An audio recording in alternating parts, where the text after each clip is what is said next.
अरुणावरम नाम के गांव में वेदा और सरिता नाम की दो बहनें रहती थीं। सरिता ने शहर में अपनी पढ़ाई पूरी कर ली और घर वापस आ गई। उसी समय वेदा ने सरिता की घर गृहस्थी बसाने का फैसला किया और उसके लिए एक रिश्ता भी देख लिया। सरिता, जल्दी से तैयार हो जा, लड़के वाले जो आने वाले हैं। हाँ दीदी, ये सब क्या है? मुझे अभी कुछ समय नौकरी ही करना है, मुझे नहीं करना है शादी वादी। हाँ सरिता, मैंने लड़के वालों से सब बात कर ली है, तू जो कहेगी वो तुझे करने देंगे। तुम्हारे काम के लिए भी रेडी हैं, तुम्हारी देखभाल करेंगे। वो अपनी बहन को बता ही रही थी कि दूल्हे वाले आ गए। जैसे ही उसने लड़के को देखा तो उसे उससे प्यार हो गया। फिर सरिता ने लड़के से अपने दिल की सारी बातें साफ साफ कह डाली। लड़के ने मुस्कुराते हुए उसकी हर बात को दिल से स्वीकार भी किया और बोला, सरिता, मैं तुम्हें ऐसे किसी भी काम को करने से मना नहीं करूंगा जो तुम्हें पसंद हो। अगर तुम्हें किसी और से अनुमति नहीं भी मिली तो भी मैं तुम्हारा ही साथ दूंगा और तुम्हारी तरफ से। लड़के ने जब इस तरह कहा तो सरिता को लड़का और पसंद आ गया। वो तुरंत वेदा के पास गई और बोली, दीदी, मुझे शादी मंजूर है, मुझे ये लड़का बहुत पसंद आया है। तुझे क्या लगता है, तुझे जो पसंद न आए मैं ऐसा रिश्ता लेकर आऊंगी? मैं तेरी इच्छा अच्छी तरह से जानती हूँ, हाँ नहीं तो क्या। वेदा को सरिता के हाँ कहने पर बहुत खुशी हुई। लड़के वालों को भी सरिता बहुत पसंद आई। जब दोनों पक्ष राजी थे तो तुरंत पंडित से कहकर तारीख भी तय करवा ली। शादी के दूसरे दिन ही दूल्हा जब कुछ काम से बाहर निकला और सड़क पार कर रहा था, लॉरी से टक्कर पड़ गई। मौके पर ही उसकी मृत्यु हो गई। सरिता के सारे सपने बिखर गए। उसकी सारी ख्वाहिशों को किसी की नजर लग गई। सरिता एक तरह से डिप्रेशन में चली गई। उसने खाना पीना और सबसे बात करना बंद कर दिया और बिल्कुल अकेली रह गई और चुप पड़ गई। वो जैसे जीना ही भूल गई। एक दिन वेदा उसके पास आई। सरिता, उसे मरे 1 साल हो गया है। अगर तू अभी भी उसी के बारे में सोचती रहेगी तो आगे की जिंदगी कैसे बिताएगी मेरी बहन? वेदा एक छोटे बच्चे की तरह सरिता का ख्याल रख रही थी। जब ऐसा हुआ तो एक दिन सरिता के बचपन का दोस्त रामू दूसरे देश में अपनी शिक्षा पूरी करके वापस गांव लौट कर आया। उसे पता चला कि सरिता के साथ क्या हुआ और उसे अफसोस हुआ। रामू बचपन से ही उससे प्यार करता था और उसे इस तरह नहीं देख सकता था। वो सरिता के हालचाल जानने के लिए उनके घर गया। आप सरिता के बारे में चिंता ना करें, मैं उसे उसके दुख से बाहर निकालूंगा। मैं उसे कुछ देर के लिए बाहर ले जाऊं? उसकी इस स्थिति की जिम्मेदार मैं भी हूँ। मैंने ही उस पर दबाव डाला था इस शादी के लिए, उसे मनाया था। मैं उसे इस स्थिति में नहीं देख पा रही, तुम कुछ करो। कहते कहते वेदा रोने लगी। रामू ने सबसे पहले वेदा को सांत्वना दी और फिर धीरे धीरे सरिता को भी डिप्रेशन से बाहर निकाला। रामू स्वभाव से एक अच्छा इंसान था और वो जानता था कि लोगों के साथ किस स्थिति में कैसे व्यवहार करना है। उसके साथ रहकर सरिता अपने डिप्रेशन से बाहर आ गई। ये देखकर वेदा बहुत खुश थी। सरिता भी रामू के साथ रहकर बहुत खुश थी। तभी वेदा को एक विचार आया और वो तुरंत रामू के पास गई। रामू, अगर बुरा ना मानो तो मैं तुमसे कुछ पूछूं? मैं बिल्कुल माइंड नहीं करूंगा, प्लीज पूछिए ना। आज तुम्हारी वजह से ही वो फिर से खुश है। अगर तुम्हें कोई आपत्ति नहीं हो तो तुम उससे विवाह क्यों नहीं कर लेते? मैं कोई दबाव नहीं डाल रही, लेकिन वो तुम्हारे साथ खुश दिखती है। वेदा ने झिझकते हुए रामू से कहा। तो रामू बोला, मैं तो खुद आपसे बात करना चाह रहा था क्योंकि मैं सरिता से बहुत प्यार करता हूँ, लेकिन क्या वो तैयार हो जाएगी इस रिश्ते के लिए? मैं उसे मना लूंगी, उसने उससे कहा। और फिर एक दिन जब सरिता बहुत अच्छे मूड में थी, वो उसके पास गई और कहने लगी, सरिता, अपने रामू के बारे में तेरी क्या राय है? राय कैसी दीदी, जब तक वो हमारे साथ है हम हमेशा खुश रहेंगे। हाँ, वो रामू की अच्छाइयाँ बताने लगी। वेदा को बहुत खुशी हुई, लेकिन उसने अपने मन की बात को उस समय जाहिर नहीं किया और बोली, हाँ लेकिन ये कब तक चलेगा? कल को उसकी शादी हो गई तो वो हमारे घर तो नहीं आएगा ना फिर। वो उसे आगे की स्थिति बताने लगी। ये सुनकर सरिता बहुत डर गई और बोली, मुझे रामू बहुत पसंद है, लेकिन मुझे लगता है मेरी किस्मत इतनी अच्छी नहीं है कि उसे पा सकूं। हाँ। वेदा मुस्कुराने लगी और बोली, अरे मूर्ख लड़की, रामू तुझसे शादी करना चाहता है। उसने सारी बात बताई और फिर सरिता की शादी रामू से करवा भी दी। नारायणपुर नाम के गांव में दो बहनें सिरिशा और मंजुला रहती थी।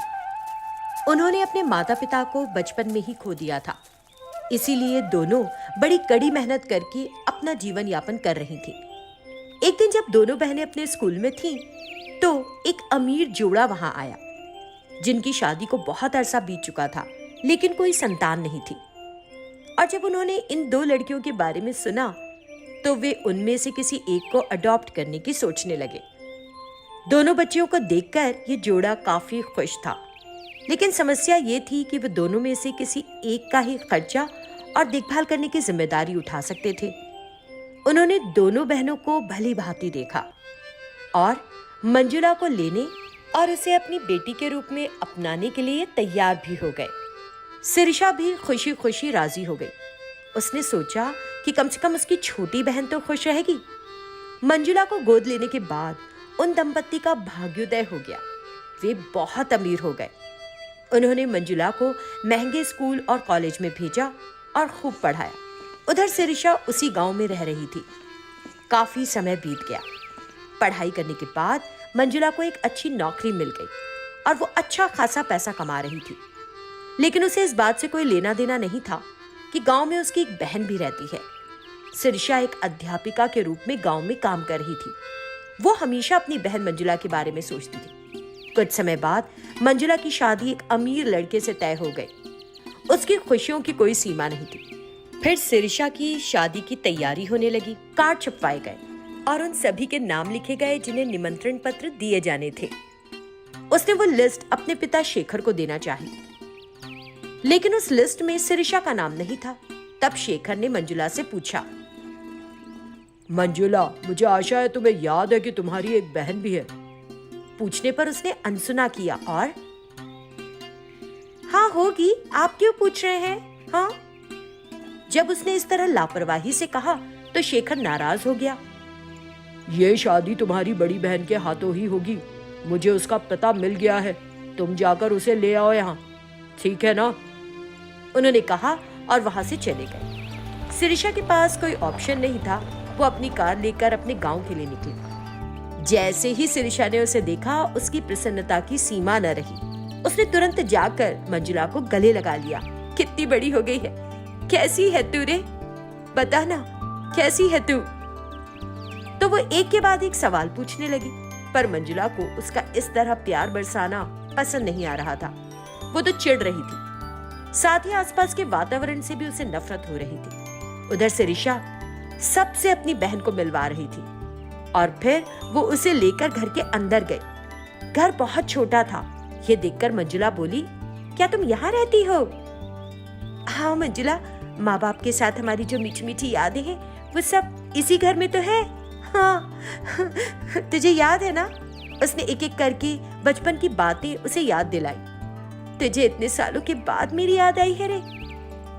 ऐसा कुछ नहीं है, अगले हफ्ते मेरी शादी है और इसलिए मैं तुम्हें लेने आई हूँ। अपना सामान पैक कर लो, हम चलेंगे अब, ज्यादा देर नहीं रुकूंगी, मंजुला ने कहा।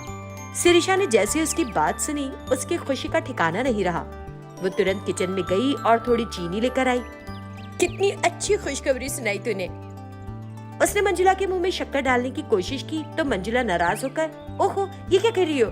मेरी डाइटिंग प्लान खराब कर दिया। Oh shit. वो वहां से गई और जाकर चीनी थूक आई। सिरिशा की समझ में नहीं आ रहा था कि वो ऐसा क्यों कर रही है। अब चलो भी, जाकर तैयार हो, मंजुला ने चिढ़कर कहा। सिरिशा ने बड़ी खुशी से अच्छे कपड़े पहने। वे दोनों कार में सवार हो गई और चलने लगी। मंजुला को सिरिशा को अपने घर ले जाना पसंद तो नहीं आ रहा था। वो उसके पहनावे को देखकर और उसके बात करने के तरीके को सुनकर बहुत चिढ़ रही थी। उसे इंग्लिश का एक वर्ड भी समझ में नहीं आता था। इस वजह से उसे बहुत अफसोस था। फिर शादी के इंतजाम शुरू हो गए और मंजुला के सभी दोस्त उसके घर आए। उन्होंने सिरिशा को मंजुला की नौकरानी समझ लिया।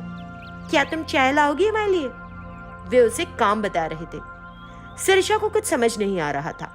मंजुला ने भी उसका परिचय अपनी बहन के रूप में दोस्तों से नहीं कराया। वे मेरे दोस्त हैं, जाओ चाय लाओ, उसने आदेश दिया। सिरिशा को बुरा लगा, लेकिन वो जाकर उनके लिए चाय ले आई। वे तो उससे नौकरानी समझकर बात कर रहे थे, लेकिन शिरीषा को कोई आपत्ति नहीं थी। उसकी बहन की शादी थी, वो सब कुछ खुश होकर कर रही थी। एक दिन शिरीषा बेहद थककर सोफे पर लेट गई। उसी समय मंजुला के दोस्त आ गए। वहां सोफे पर शिरीषा आराम कर रही थी। अरे, यहाँ क्यों पसरी पड़ी हो? क्या तुम जानती नहीं मेहमान आने वाले हैं हमारे यहाँ? हाँ? मंजुला शिरीषा को अपने दोस्तों के सामने ही डांटने लगी। उसे बहुत खराब लगा और वो उदास होकर अपने गांव चली गई। ये सब जानकर शेखर मंजुला के पास आया। समझ नहीं आता तुम्हें किस तरह समझाऊं। जिस लड़की ने तुम्हें जीवन में सर्वश्रेष्ठ पाने का मौका दिया, उसके साथ व्यवहार कैसा कर रही हो? वास्तव में सारी सुख सुविधाएं तुम्हारी बहन को भोगनी चाहिए। उस दिन जब हमने तुम्हारी बहन को देखा था तो उससे बहुत प्रभावित हुए थे, लेकिन तुम्हारी बहन ने कहा कि हम तुम्हें गोद लें और हम तुमको लेकर आ गए यहाँ पर, समझी? शेखर ने शिरीषा के बारे में बहुत कुछ बताया। मंजुला को तब अपनी गलती का एहसास हुआ और वो तुरंत अपनी बहन के पास जाने के लिए निकल गई।